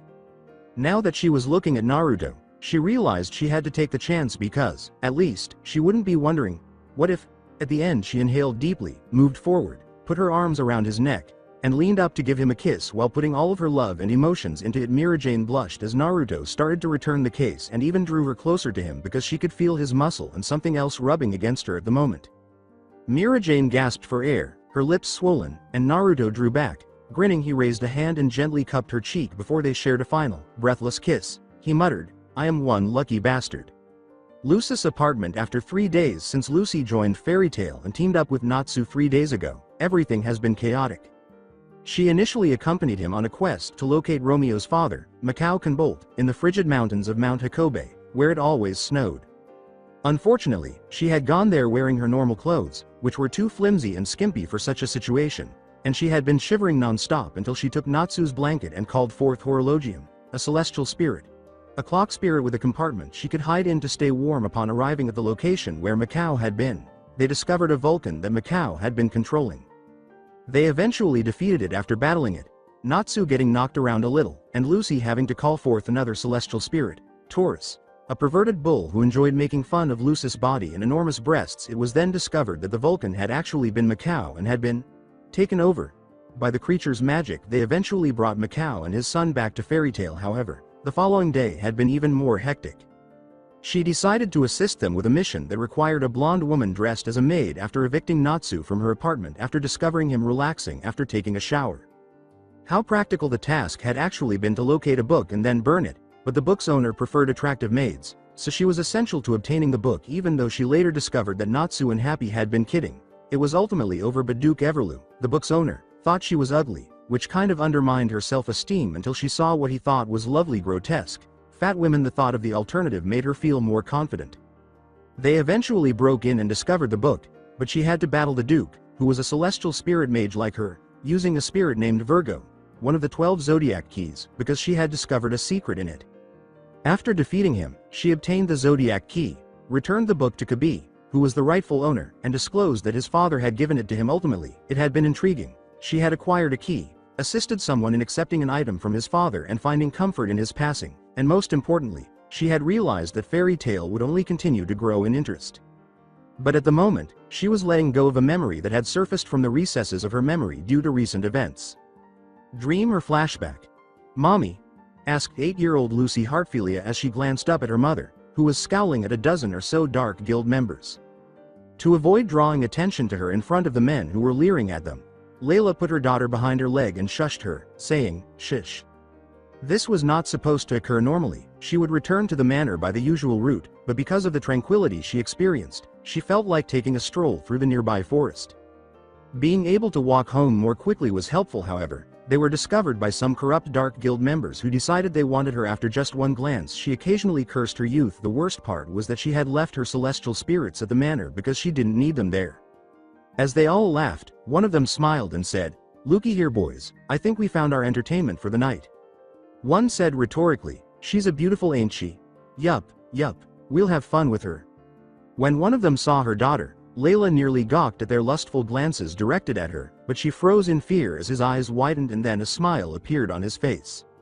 He nodded to little Lucy, who was running scaredly behind her mother's legs, tears threatening to spill. "Oi boys, check out the little one. She'd be good when she's older." "Hey, why wait till then?" he chuckled. Another smirked and asked, "You're right about that. She'd be a good little slave for us, won't she?" His teeth were dirty, and he had some missing. "Come on then. What are we waiting for? I'm getting reared up just thinking of shagging the bitch," one of them yelled. With nothing to do, Layla made a pointless threat. "I swear to God, if you lay one of your filthy hands on my daughter, you won't leave here alive." However, her protective nature for her daughter resisted that, and at the time, that was what mattered. One said sarcastically, "Ha ha ha, what the fuck are y'all gonna do, huh?" "He's right, there's nothing you can do, so why not just give up now and we won't have to hurt you or the little one." "Well, not much anyway," he chuckled. "We can't say certain parts won't hurt when we're through with the both of you." The voice said, "You know," from a tree above them. When they all looked up, they saw a man in white with blonde hair staring down at them. "There are few things I hate in this world. At the top of that list are rapists, dark guilds, and people like you, willing to rape a defenseless woman and her daughter. It makes me sick to the stomach that we're of the same race." Someone exclaimed, "Oh yeah? Then come down, air, and say that, from above." He stepped off the branch and crouching on the ground between Layla and Dark Guild members, murmuring, "Don't mind if I do." He nodded and grinned as he looked back at Layla. "Get back, at the moment you're too vulnerable with your daughter with you," he warned you. As her daughter observed the events, Layla nodded, moved away to avoid being too close, and held Lucy close to her. The blonde gazed at the soon-to-be deceased men on the other side. He asked them carelessly, "So, how do you want to die? Decapitation? Burned alive? Shredded? Cleaved? Or just a hood old beat to death?" He had long since stopped considering killing to be a part of his job. He didn't have to hold back and let the authorities handle them because he wasn't a member of a guild. With a roar of laughter, one of them exclaimed, "Ha! Hear this guy, fellas? Bastard thinks he can kill us." The other joined in. The person who had yelled was abruptly raised off the ground. He was astounded to see the blonde with his hand around his throat, effortlessly raising him up. When he looked down, the man's body crashed into a tree and slumped lightly against it as the blonde threw him away with a flick of his wrist that snapped his neck with icy eyes. The blonde told them, "Now be serious." One of them yelled, "You bastard," and raised his hand to launch a burst of energy at the blonde, who sidestepped it, letting it go by him and crash into a tree. A surge of energy erupted around the blonde's palm, and he opened his hand outward, "Requip. Senbon Sakura." The katana materialized in his hand with a burst of light. He moved it in front of him. Gripping it tightly, he smirked and said, "Since you guys aren't exactly worth wasting my time in killing you, I'll make it quick." "Ha!" exclaimed one, looking at the lone sword. "You expect us to believe y'all kill us with one sword? He's a fucking comedian." The blonde merely gave them a smile. He tightened his grip on the blade and explained his method, saying, "And it's because of such arrogance that there will only be a bloodstain left from you. The blade immediately dissolved into 1,000 thin, tiny pink blade fragments that started to circle him like a snake as soon as he uttered the word, "Chire, scatter." The blades, which resembled cherry blossoms, circled the blonde as if waiting for an order, and Layla, who was now holding her daughter to her chest, gazed in wonder. She said, "My goddess, they're beautiful." Despite her awareness of their danger, she was able to see their beauty. She was able to identify the magic he was employing, though having never seen it but having read about it, she thought in awe, "That's Ken Maho. Sword magic. A holder-type magic in which the user utilizes swords for various magic abilities and effects, a form of requip magic." The mass of tiny blades split in two and encircled the dark guilders, spinning around them at high speeds, but not before the blonde slashed with the blade handle still in his hand, sending all of the blades at them. The number of tiny blades started to grow significantly, forming a spherical formation of countless blade fragments that whirled like a cloud around the group of 11. Light burst forth from within the cloud of pink blades, probably the scum attempting to use their magic to blast their way out. They would have likely escaped with their numbers if they had been powerful mages, but they were not. "Hurry! Blast this shit away. Our magic is doing nothing. This little bastard will pay for humiliating us like this," the blonde exclaimed, "Goke, Moscape," as thousands of blades swung into them from all directions, leaving no blind spots or way out, before it abruptly collapsed on itself, destroying the surrounding area in an instant, and only a few screams escaping before everything fell silent. The numerous blades focused on the hilt with a flick of his wrist, reshaping the blade before it disappeared in a burst of light. There was now only a huge crater with blood all over it where the Dark Guild members had once stood. After closing his eyes upon seeing the blood, he turned around and opened them to see Layla approaching him. Despite her best efforts to ignore the stench of death, Layla smiled as she arrived at the man who had saved her and her daughter from those men who would have done unimaginable things to them both. She bowed her head and said, "Thank you for saving my daughter and me." He smiled charmingly and said, "I couldn't stand by and let a beautiful woman and her daughter come to harm." Layla tilted her head and gave a small laugh. She said, "I don't think I have ever seen you before. I'm a traveler, just journeying around. I had been looking for a place of rest for a week of two when I came upon on the scene," he clarified. Layla acknowledged, "I see," wanting to find a way to give back to her savior. She said, "Then, maybe I could offer you a room at my house?" At that, he arched an eyebrow. "Offering to house a stranger, huh? How do you know I'm not dangerous?" he questioned. Layla chuckled once more. "Oh, I know you're dangerous, but you're of the light, that I am well aware of. I am a mage myself and I can sense your magic is pure, though there is something else there. Besides, I have a large house." With a smile, the blonde briefly closed his eyes before opening them. "While I am grateful for the offer, we don't even know each other's name," he argued. She pointed to Lucy, who was looking at the tall stranger with a certain amount of wonder, and said, "Then let's rectify that. My name is Layla Hartfilia and this is my daughter, Lucy." He laughed and then grinned, saying, "Well then I guess I have no choice now, huh?"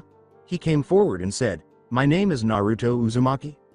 She turned to leave, sure he would follow, and said, "Well Uzumaki-san, follow me. I'm sure you could do with some relaxation and a nice bath." Being familiar with a woman's flesh, Naruto found being with a woman to be both enticing and a stress reliever. He grinned after the lovely and silently cursed his luck when he saw the wedding ring on her finger. He wouldn't go out and find a woman just to have sex with, but he wasn't a womanizer. He had discovered that women were more attractive and too seductive in this world. Especially when he unintentionally saved them or assisted them in some way, they would typically offer him a night out, and he found it difficult to refuse. He always detested turning women down, so what could he say? Well, the least he could do was accept the woman's hospitality. He didn't hesitate to acknowledge that they were his weakness. He grinned and laughed as he trailed the woman until he was directly behind her. He smiled as she looked back and raised an eyebrow, apparently unaccustomed to being called Chan. "Lead on then, Layla Chan." She simply smiled and laughed lightly before continuing. End of dream. Flashback. Lucy jumped out of bed, her eyes wide, at the dream she had just had. It was more like a flashback to something she had forgotten because she had been so young, but the recent events had brought it back to her with awe and disgust at what she remembered of the men. She thought, "He saved us." She sighed, uncertain whether killing them was a good or bad thing. Even though he did kill them, and kind of ruthlessly as well, "I don't know what to feel about that." However, she recalled the words of Mirajane on her first day. "While we don't like to kill, sometimes we don't have a choice if it's to save someone at the present or someone that person may hurt." She sighed and lowered her head back onto her pillow, relieved that she had rediscovered her bond with Naruto but unsure of how to react to his ease of killing. But a good number of them were opened by that memory. She recalled how, at her mother's insistence, Naruto had spent a few weeks at their manor. Her father was away on business, which was fortunate for her because he would have lost his temper if her mother, his wife, had brought a man home regardless of the intentions. It could have been interpreted in any way. Additionally, he would stop at nothing to destroy Naruto because he knew her father. She was concerned, however, because she was unable to recall their relationship. She could vividly recall her mother being taken by her savior, and she couldn't really blame her if she was being honest with herself. However, close to the end of her life, Naruto didn't appear to be the kind to destroy a marriage, regardless of how dysfunctional it had been. Simply put, he seemed too kind for that. However, her mother would have undoubtedly wanted to jump the blonde if she had really inherited her traits. She turned on her bed and moaned into her pillow, pushing such thoughts from her mind. If she was thinking like this, she simply knew that the day would be odd. The house of Naruto. With a cry of, "Oh my god," Mirajane rolled to the opposite side of the bed. She gasped for one ragged breath after another, and her chest rose and fell quickly. She looked at a naked Naruto who was equally out of breath as she was, something she was secretly proud of, and laughed through her labored breathing, saying, "No wonder Urza seems more relaxed now." Because he hadn't spoken to Urza, Naruto wasn't sure if he should proceed with everything, but Mirajane wouldn't listen. In addition to having him inside of her and losing her virginity, she had waited far too long to kiss him. She had decided the night before that she wanted Naruto before Urza returned so that she could have him all to herself for that one night after days of only kissing him occasionally and spending the night at his just for alone time. Breathing quickly, Naruto laughed and raised a hand. The previous evening, it appeared that Mirajane was vivacious and eager despite being a virgin. Before he knew it, she was riding him and on top of him. He had first woken up to a gentle kiss on his chest and shoulder, which he had gladly accepted. Since they both enjoyed it on top, he would claim that Urza was giving her tips if he didn't know any better, but since it was the two of them, it wasn't shocking. He caught his breath, then leaned on his elbow and turned to his side, looking down at her with a love he didn't realize he had. He stopped to give her a simple shoulder kiss, which made her smile. "I said it once and I'll say it again, I'm one lucky bastard." Mirajane sighed happily, feeling more at ease than she had in a long time. She leaned up to give him a gentle kiss, saying, "Yes, you are having two women at your every whim. Men would kill to be in your place right now." She was so accustomed to his kisses that she couldn't resist wanting more. Tucking a lock of her white hair behind her ear, Naruto smiled. He smiled and said, "You know, I can see some of the old you coming back. Though, it's more of a mix between the two, which I gotta say, it's much better." Knowing that she would soon have to report to work behind the bar, Mirajane grinned and inhaled Naruto's aroma. She whispered, "You bring it out of me. But don't expect me to be the old Mirajane. I prefer the new Mirajane," she stated to him. With a nod and a smile, Naruto lay back down while Mirajane shifted to him and curled up against him, resting her head on his shoulder and resting an arm on his chest while she used her finger to draw patterns. She sighed, "I wish we could stay like this forever." In a recurring pattern, he laughed and brushed her back, saying, But I don't think Urza will be too happy about that." Mirajane nodded and sighed. "We should tell Urza about us when she comes back. I still can't believe she was okay with this. She certainly has changed from how she once was." That made Naruto chuckle. He remarked with a sigh, considering how Urza still appeared to shield herself from anyone who wasn't him or a select few. "She surprises me all the time, but it's nice to see her opening up more and more every day. I just hope one day it's not only me that she opens up to. It'd be a nice change of pace if she warmed up to the rest of the guild. She might open up after her past is resolved once and for all." "Yeah," Mirajane nodded, then put a hand on Naruto's arm and pushed herself, allowing the sheet to fall and showcasing her enormous bust without concealing it. Although Naruto wasn't the kind of guy to concentrate only on them, it was good to see him recognize how proud she was of them. Feeling naughty, she dipped a finger into her womanhood, forcing a moan from her before pulling it out, their combined juices on it. "I need to get dressed and be at the guild soon." She never would have imagined doing such a thing prior to Naruto. She smiled and put her finger in her mouth, licking and sucking the combined cum slowly before removing it with a plop. "At least I had my breakfast." As she licked her lips sensuously, Naruto just stared. Why did Urza and Mirajane behave in this manner around him while being strict with everyone else and being a sweet, naive woman with everyone else? He was certain that they did it merely to irritate him and provoke him. But he had to give them that much, and it worked. He raised an eyebrow and said, "You keep doing that and you will be late for work. How will you explain that to the old man?" With a sigh, Mirajane grinned down at him, feeling ecstatic to be with the man she loved and, in a sense, her former rival. She replied, "I'm too happy to care." As she stretched and yawned, she admitted, "But, I guess you're right." She looked back at him as she was about to stand up. "If we take a shower together, we would be able to." Naruto interrupted, already standing and holding Mira Jane before she could blink, saying, way ahead of y'all. The fairy tale, Lucy looked at the request board and put a finger to her mouth thoughtfully. She winced at the last one because it sounded so absurd. Look for a magic bracelet. Remove spell from a cursed stick. She exclaimed in surprise at the end. Fortune-telling love with astrology? Exterminating a devil on a volcano? She said, there are many types of requests. Mira Jane turned to Lucy from behind the bar. She told the new member, if you find anything that interests you, let me know since Master or Naruto-kun's not here right now. Lucy noticed that she always had a smile on her face, but now the woman appeared to be glowing. Lucy blinked as she glanced at the bar where the master typically sat. Oh yeah, you're right. Mira Jane responded on the blonde's behalf. He has to attend the regular meeting, so he'll be out for a while. Lucy, still unsure of how to feel about Naruto's murder of those years ago when he had saved them, asked, wait, why did you mention Naruto? However, when she considered the words Mira Jane had used about her, she began to understand why he did what he did. When Naruto was brought up, Mira Jane grinned before responding. Sometimes the master places the position of acting master on Naruto since he's older and one of the strongest mages of fairy tale. Lucy said, surprised, I didn't know the master trusted Naruto that much. It would be foolish of me not to do the same thing if the master could have so much faith in Naruto, she said. Shaking her head she said, what this, regular meeting? To Mira Jane. She turned to a big man in the shape of a balloon, wearing a white top and a pointy hat, and said, it's a meeting where the guild's masters from different provinces come to report about their guilds. It's different from the council meeting, but, I guess it can be a bit confusing. Redis, can I borrow your light pen please? With a smile, Redis extended a pen that appeared ordinary. Redis answered in French, oui. Mira Jane grinned and started writing in the air using a light pen, which allowed the writer to write in several colors. As she completed the diagram for the guild system, Mira Jane questioned, you couldn't possibly have known the organizational card of the mage world when you've just joined a guild, right? The 10 council members who have connections to the government hold the highest position in the mage world. They exist to protect the larder in the mage world. They also try mages who commit crimes in the guilds. She referred to the section that follows. Guild masters are right underneath them. Their job is to smoothen communication between guilds in every province and to notify their guild about council decisions was as bringing them together. Mira Jane stopped and glanced at Lucy. Well, it's quite a hard job to do. Lucy gazed at the diagram in wonder. She remarked in amazement, I had no idea that each guild has a connection with one another. As Lucy questioned her, Mira Jane put her hands together in front of her face, adding tension to the situation. Connections between guilds are important. If you neglect these, you know. People from the darkness will come to get you. Lucy yelled, Hayek. As she spun around, her eyes wide with panic and perspiration streaming down her face, only to see Natsu laughing uncontrollably. Natsu burst out laughing. Uyayaya, she said, Hayek. What are you getting scared of?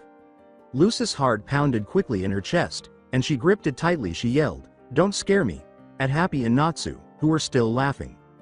Happy laughed with Natsu and said, ha ha ha, you're such a coward Lucy. Shut up.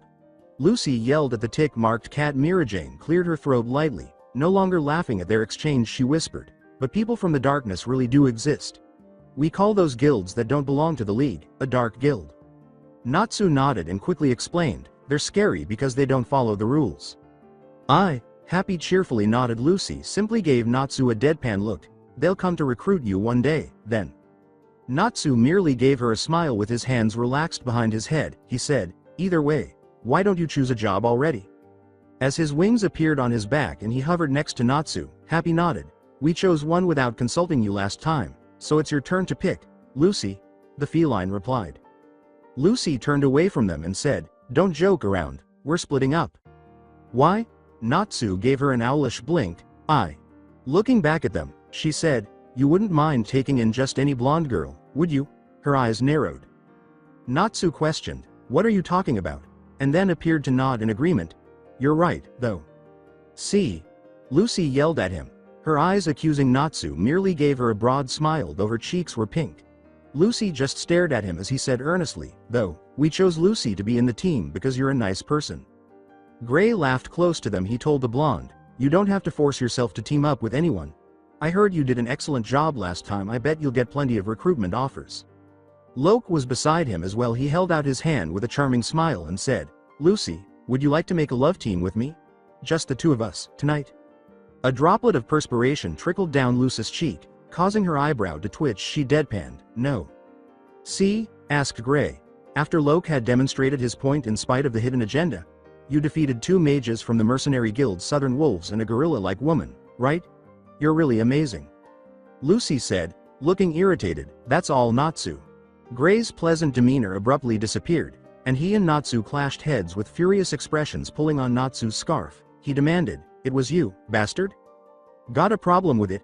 Natsu interrupted. "Gray," Mirajane uttered softly, grinning slightly. "Your outfit," she said. When Gray looked down at himself, his eyes widened to see that he was wearing boxers. A panicked, I forgot my clothes again," he exclaimed. With a deadpan expression, Natsu said, "What a pain in the ass." Despite his panic, Gray spun on Natsu. He grabbed him by the scarf once more and butted heads, shouting, "Did you just call me a pain in the ass, you flaming piece of shit?" With his fists burning, Natsu retorted, "A massive pain in the ass, you perverted punk. Right?" As Loke asked her the question, Lucy looked up, but all she could do was stare at him in wide-eyed bewilderment while nervously dripping sweat down the side of her face, wondering what the devil he was talking about. She questioned, "What?" Ignoring the altercation between Natsu and Gray next to them, Loke said, "You're really beautiful. Even looking through the dark shades of my sunglasses, you're still so beautiful." Loke grinned as he looked down at Lucy with lust and adoration, saying, I'd look at you with my eyes. They'd probably shatter into pieces, ha ha." However, Lucy gave him the same deadpan look, unfazed by his attempt to court her. She said bluntly, "Then please take those off." Leaning forward with her elbows resting on the bar, Mirajane chuckled at the display behind the bar. With a gleam in her eye that startled the womanizer a little, she asked rhetorically, "Loke-san, I forgot to inform you about Lucy-chan, didn't I?" She laughed at his wide-eyed gaze as he gazed down at a jingling set of keys on Lucy's belt and said, "She's a celestial spirit mage." Yes, Lee-sana's somewhat cruel, bold, and even sadistic nature had all but disappeared with her death. However, she had brought back some of her old traits by making love to Naruto for the past day and even this morning, and experiencing pure joy from the love that was reciprocated. Although she was still a nice, kind-hearted woman, it made her feel good to be the cause of Loke's panic. Loke looked at Lucy with a mix of fear and horror, not realizing that a bit of the old Mirajane was showing through. He said, "Woo! You're a celestial spirit mage?" To the stunned blonde, who just stood there with her head tilted to the side and her hands clasped behind her back, he would find it cute and sexy if he weren't in that circumstance. From behind Lucy, Happy chirped, "She has the bull and the crab and others, too." Happy was referring to the zodiac signs of Taurus and Cancer. "What a quirk of fate," cried Loke, who pivoted on his heel and dashed for the door. He yelled back, "Sorry, but this is the end of us." Lucy blinked as she followed his gaze. She questioned out loud, "When was there ever a us? What just happened?" Mirajane's laughter attracted Lucy's attention. "Loke isn't very good at dealing with celestial spirit mages," she clarified. "Huh?" Mirajane responded with a little giggle. "I bet something happened in the past involving a girl?" Happy exclaimed, "Ah, he came back," as Loke hurried back with a panicked expression. Loke yelled at them, "Oh crap, Natsu, Gray," and stopped them in their tracks. "Huh?" They both grunted, their expressions irritated. A chill went up Loke's spine as he whispered in terror, "She's back. Urza is back," he finally yelled at them. "Arg!" They both exclaimed in terror, perspiring profusely as though they had been soaked. When they heard the guild open a second time, everyone looked toward the doors with a calculating expression on her face. Urza Scarlet entered the guild and eyed everyone while holding a large decorated horn that was easily 3 or 4 times larger than her. They all gasped.